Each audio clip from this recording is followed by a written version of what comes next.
Hello and welcome to Risk Minds International.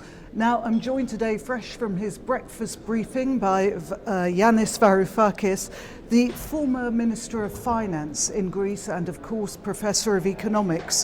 How did the session go, Yanis? I think it went very well. These are troubled times. We had a frank exchange regarding our individual and collective concerns about the Eurozone in particular, and the impossibility, as we are, due to a massive political failure, to be able to combine financial stability with a money market equilibrium, which is a great source of concern to everyone. Where do you think are the particular risks that people are most concerned about? It's a never-ending story of a crisis, of a monetary system which was not designed to sustain the great financial and banking collapse of 2008. And we've had a series, 8 years of extending and pretending this crisis. And the chickens are coming home to roost. So depending on everyone's particular set of investments and concerns, this same source of uncertainty and worry materializes in a variety of different ways. So there were some people who were worried about the effect of the Italian banking crisis on Eastern Europe. There were others concerned on global stability. Yet again, others worried that the nascent recovery in Spain was being jeopardized by the zombification of various corporations and banks. But this is what happens when you have a systemic crisis. It manifests in a variety of concerns.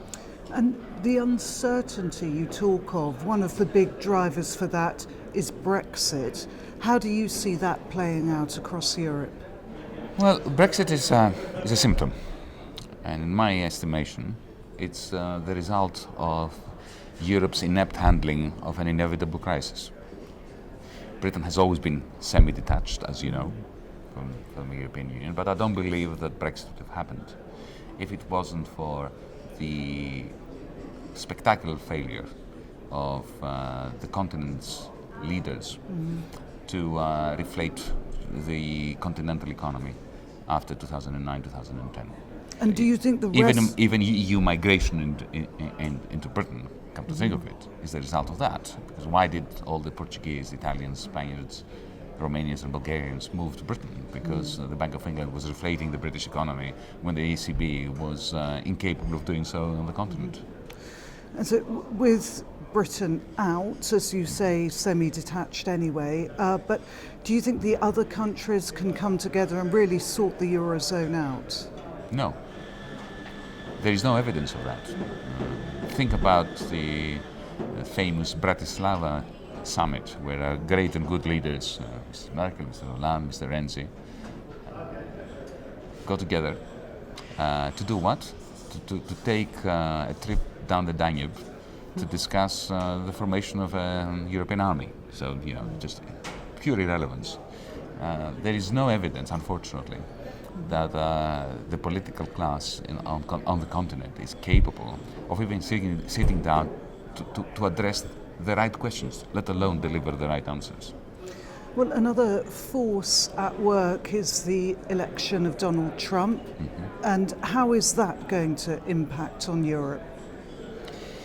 Well, at the political level, we see a very worrying phenomenon. It's the rise of what I call a nationalist international, which employs a narrative of fear and loathing, of xenophobia, of cheap solutions that are not solutions, in order to take advantage of the sense of discontent, to occupy seats of power.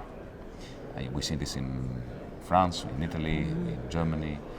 We see it with xenophobia in Britain, and now, of course, we see it with Donald Trump. Now, Donald Trump at the same time is a black box. I don't think he even knows what he wants to do. So it's very difficult for us, sitting on the sidelines, to predict what he's going to do. He's talking sense when it comes to certain aspects of what he needs to do, like infrastructural spending and reflating the world economy, and especially the United States economy. But then again, it's not at all clear how he's going to fund all these things. So my great fear is that maybe he will start doing some things that are in the right direction, but he will do them in the wrong way, and then hit on the brakes, Right. and therefore cause more instability, making the causes that brought him to power even worse. Well, one early misstep, you could say, was the phone call with Taiwan. That's caused tension with China. How do you see the American-Chinese relationship developing? Oh, I'm particularly worried about that. I don't care about the phone call with Taiwan. That is,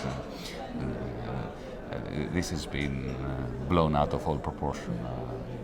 Trump is Trump, and I think that the Chinese leadership understands that. But my concern is that Trump does not understand how crucial China is to the United States. By continuing to threaten Beijing with tariffs, by continuing to insist against macroeconomic reasoning that the Chinese currency is undervalued, when it's clearly not the case. He's verging closer towards causing the financial bubbles in the shadowy banking system of China to burst, and that would be detrimental to the United States, it would be detrimental, of course, to China, it would be detrimental to Europe, with a clear and present danger that this kind of phony war between Trump's United States and China is going to increase in the end the yields on U.S. treasuries, therefore constraining his capacity to do that one good thing that he wants to do, which is a kind of New Deal infrastructural investment program. If we look a little bit further ahead, who do you think will emerge as a superpower in 10 years' time? I see no alternative to the United States. We still live. This is our tragedy.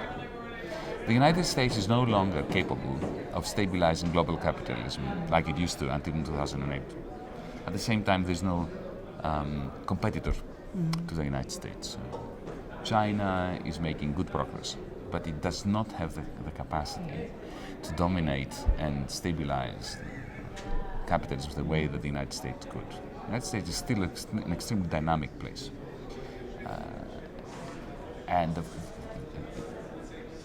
this incongruity between its power and its powerlessness at the level of global capitalism and stabilization is one of the problems of our era.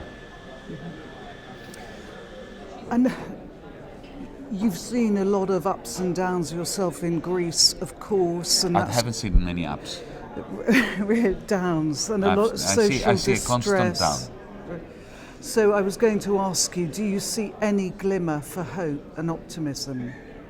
I see no glimmer for optimism, simply because if you keep doing the same mistake, you shouldn't expect a better result.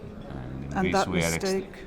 Mistake is that Greece was bankrupt in 2010, and we pretended that wasn't the case by means of the largest loan in the history of capitalism, under conditions that shrink the income from which those old and new loans will have to be repaid. I mean, a 10-year-old understands that this cannot end well, and we keep doing this.